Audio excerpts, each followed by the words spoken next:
So students, this is activity 5. So you have to do this activity. You have to visit nearby pond, lake or river, and then you have to find out the material which are discharged in the river. Okay, and you have to write the biography on it. No need to do this activity, only for your better understanding he has given.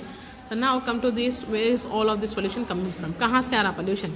So pollution के दो sources है, definite source और non definite source बोलकर है. Okay, definite source में क्या होता है, एक सिंगल सोर्स से पोल्यूशन आना.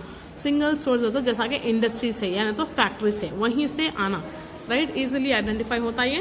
Factories, waste water treatment facility, septic system और discharging pollutant into water sources. Okay, non definite source मतलब छोटे छोटे जगहों से पोल्यूटेंट्स आना, जैसा कि बारिश पड़ने पर मूवमेंट होता रेन का. राइट, और इरिगेशन वाटर, पानी जो बह जाता, और लैंड पिकअप पोल्यूटेंट से, फर्टिलाइजर से, हर्बिसाइड से, इंसेक्टिसाइड, ये जो केमिकल्स है. राइट, ये भी रिवर्स और लेक्स रिजर्वायर्स में आ जाते हैं. ग्राउंड वाटर भी है. राइट, तो नॉन डिफिनाइट सोर्सेज बहुत डिफिकल्ट रहते पहचानने के लिए. उन लोगों को अपन मतलब एक साथ नहीं देख सकते, क्योंकि वो पर्टिकुलर लोकेशन पे नहीं आते, पूरे स्प्रेड हो जाते, ट्रेस्ड हो जाते. ओके, और लैंडफिल्स जो है ये भी non definite source of pollution है. लैंडफिल्स जो भी मतलब जो कचरा पूरा फैल जा रहा. ओके, सो अगर ये सब्सटेंस रिमूव हो गया लैंडफिल से वाटर सप्लाई में, तो इसको आइडेंटिफाई करना मुश्किल हो जाता. So water pollutants following categories में डिवाइड हो गए. कैसा अलग अलग जगहों से, छोटे छोटे जगहों से नॉन डिफिनाइट सोर्स मतलब कैसा कैसा आचार्य, कैसा कैसा स्प्रेड हो जा रहा पोल्यूशन पूरा वाटर में, वो अलग अलग यहाँ पे आपको कैटेगरीज में बताए. Okay, so see here students, the factors are biodegradable waste. Biodegradable waste मतलब ह्यूमन और एनिमल वेस्ट. जब ये बायोडिग्रेडेबल वेस्ट पानी में एंटर हो जाता तो पानी को पॉल्यूट कर देता. राइट, और वो वेस्ट जो है एनर्जी सोर्स देता ऑर्गेनिक कार्बन बोल के, बैक्टीरिया, ऑर्गेनिक कार्बन बैक्टीरिया को देता. ओके, वो ऑर्गेनिक कार्बन कन्वर्ट होता कार्बन डाइऑक्साइड और वाटर में, फिर एटमॉस्फेरिक पोल्यूशन काउज करता, और एसिड रेन होती है उससे. राइट, एसिड रेन जो ताजमहल का पढ़े थे अपन, वैसा एसिड रेन होती. तो ये बहुत बड़ा फैला हुआ और प्रॉब्लमेटिक इशू है, जिसमें large supply of organic matter produce होता वाटर में जाने के बाद. तो जो एरोबिक बैक्टीरिया रहते हैं, ऑक्सीजन कंज्यूमिंग बैक्टीरिया, वो मल्टीप्लाई हो जाते हैं, यानी कि बढ़ जाते हैं पूरे. बढ़ के क्या करते हैं, जो भी ऑक्सीजन आ रहा वो लोग ले लेते और एक्वेटिक लाइफ को हार्मफुल हो जाता, यानी कि एक्वेटिक एनिमल्स मर जाते हैं. एरोबिक बैक्टीरिया पूरा ऑक्सीजन ये लोग ले लेते, तो एक्वेटिक एनिमल्स को ऐसा मिलना, तो ये लोग प्रॉब्लम में आ जाते. तो पोल्यूशन से ऐसा एक नुकसान भी है. ओके, सो ऐसा वाटर जो है, वेस्ट जो है वाटर में नहीं रिलीज करना है, ऐसा जो भी बायोडिग्रेडेबल वेस्ट है. ओके, ह्यूमन और एनिमल वेस्ट, जिससे ऑक्सीजन, एरोबिक बैक्टीरिया मल्टीप्लाई हो जाते हैं और पूरा ऑक्सीजन कंज्यूम कर लेते हैं, और एक्वेटिक लाइफ खराब हो जाती है, यानी कि एक्वेटिक एनिमल्स मरते. So now plant nutrients, another factor.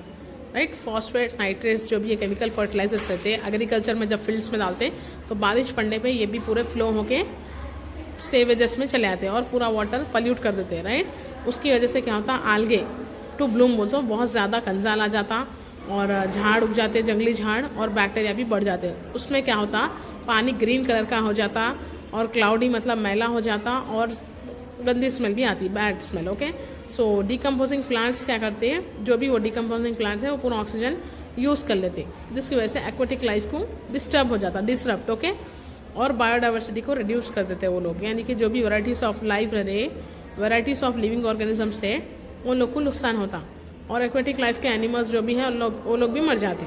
तो जो इंक्रीज हो रहा है increase of water bye nutrients. Right, तो न्यूट्रिएंट्स जो इंक्रीज हो जा रहे हैं, तो एक्सेसिव प्लांट ग्रोथ होता और ऑक्सीजन रिड्यूस होता. प्लांट जितने ज़्यादा होंगे ऑक्सीजन उतना कम हो जाता, क्योंकि जितने झाड़ हो गए उन लोग ही ले लेते, एक्वेटिक लाइफ को नहीं मिलता. तो जो भी एक्वेटिक एनिमल्स है उन लोगों को नुकसान होता, क्योंकि पूरा जो है प्लांट्स ही ले लेते वो, ऑक्सीजन जो भी नहीं कर रहा.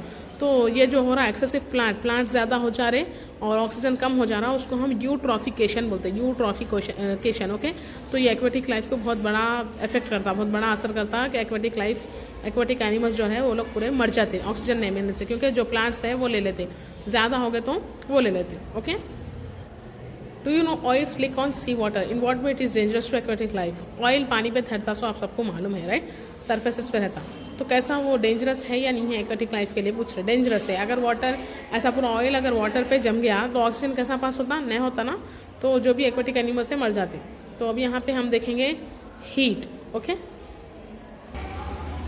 It can be source of pollution in water, as the water temperature increase the amount of dissolve oxygen decrease. Okay, तो यहाँ पे हीट क्या है बोल रहे हैं, एक पोल्यूशन है वाटर में रहा, तो जैसा अगर वाटर का टेम्परेचर इंक्रीज हुआ तो जो डिजॉल्व ऑक्सीजन है वो डिक्रीज हो जाता। ओके, थर्मल पॉल्यूशन जो है नेचुरल रहता है, यानी कि थर्मल पॉल्यूशन नेचुरल है। Okay, so in case of hot spring, गर्मियों में हॉट स्प्रिंग से या शैलो पॉन्ड से जो ऊपर रहते हैं ड्यूरिंग समर में, तो उससे हीट इंक्रीज हो जाती ना, तो डिजॉल्व ऑक्सीजन क्या है डिक्रीज हो जाता। So discharge of water that has been used to cool power plant और other industrial equipment is another reason. Okay, तो वो अलग चीज़ है। डिस्चार्ज ऑफ वाटर कैसा करना, पावर प्लांट्स को कूल करने के लिए, जो पावर प्लांट्स रहते हैं पावर देने वाले, राइट, जो अपन पहले पढ़े मैं आप लोगों को बताई थी, थर्मल पावर प्लांट, राइट, तो वो अलग चीज़ है। और इंडस्ट्रियल इक्विपमेंट में जो इस्तेमाल करते हैं, that is another reason. Fish and plants require certain temperature and oxygen level to survive. So thermal pollution often reduce the aquatic life diversity in the water. तो फिश और प्लांट्स को कुछ temperature सुना रहता है, उन लोग के जैसा वो लोग अडेप्ट करते हैं वैसे ही उन लोगों को कंडीशन सुना पड़ता, वैसे नहीं मिले तो वो लोग मर जाते हैं। ओके, जीने के लिए उन लोग को ऑक्सीजन भी होना है और सर्टेन टेम्परेचर्स भी होना है। तो थर्मल पोल्यूशन, हीट ज़्यादा हो गई तो पानी में एक्वाटिक लाइफ जो है रिड्यूस हो जाती है, यानी कि मर जाते हैं जानवर वहाँ के, एक्वाटिक लाइफ। अंडरस्टैंड?